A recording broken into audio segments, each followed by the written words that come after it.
Part of the inflation number everyone is scared of is not really inflation. 4/10 of the yearly rise in core inflation came from one thing that is not costing your clients a single extra dollar. Stay with me because once you see it, you cannot unsee it. I'm Ron Siegel, certified liability advisor, helping families build wealth through strategic debt management. This is your weekend update for July 10th, 2026. Here's the thing hiding in plain sight. A big piece of the recent rise in core inflation did not come from prices going up on things people buy. It came from portfolio management fees. In fact, portfolio management fees accounted for 0.4% of the year-over-year rise in core inflation.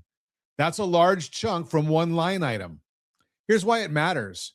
When your client's investment account grows, the 1% fee on that account grows too. That larger fee gets counted as inflation, but your client is not being hurt by it. Their account went up. That's the happiest money a person ever pays. If inflation starts getting measured correctly, some of the fear in the headlines may look smaller than it sounds. And that fix may be coming.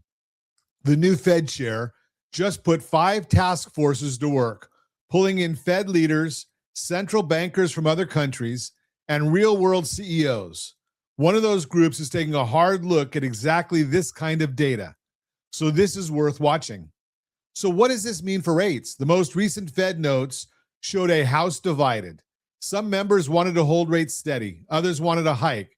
They all voted to wait. And waiting may be the theme for a while because these task force findings are not due until the end of the year. Here's the question the bond market is really asking right now.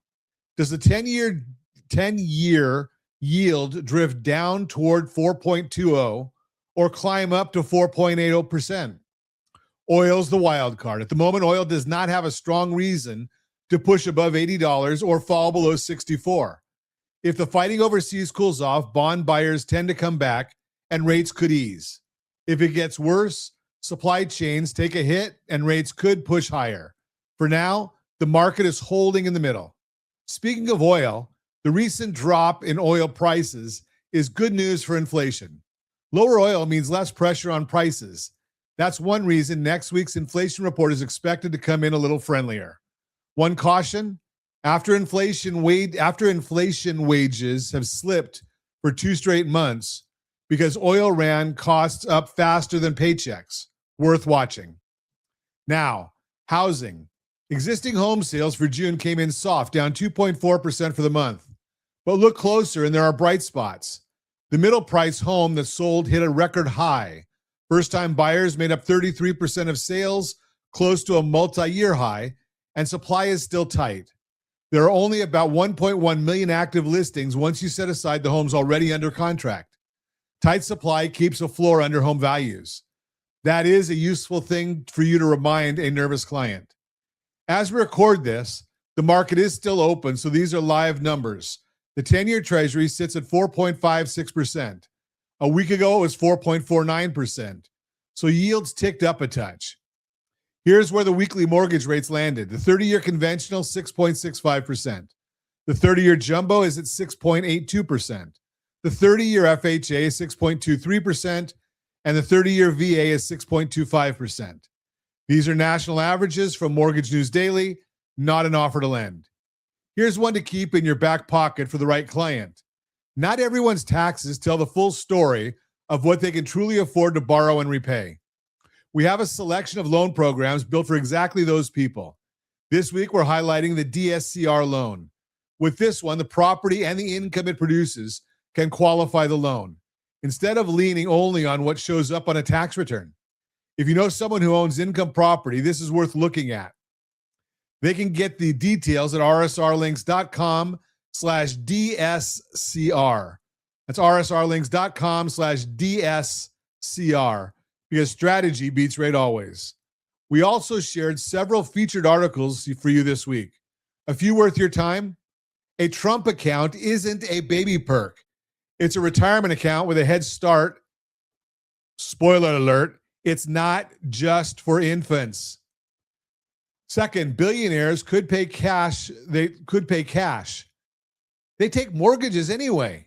Here's the math. The 5 money basics schools never taught you cost you thousands every year.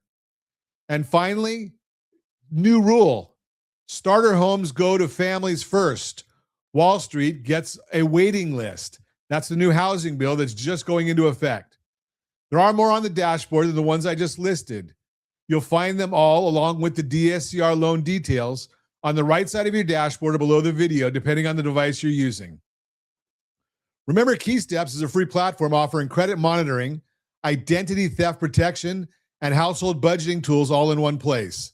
Visit rsrlinks.com/keysteps. That's rsrlinks.com/keysteps to share it with a client. Next week gives us real market movers.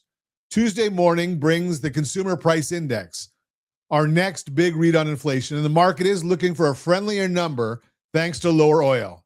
The new Fed chair also testifies Tuesday and again Wednesday, so watch for clues on where policy is headed.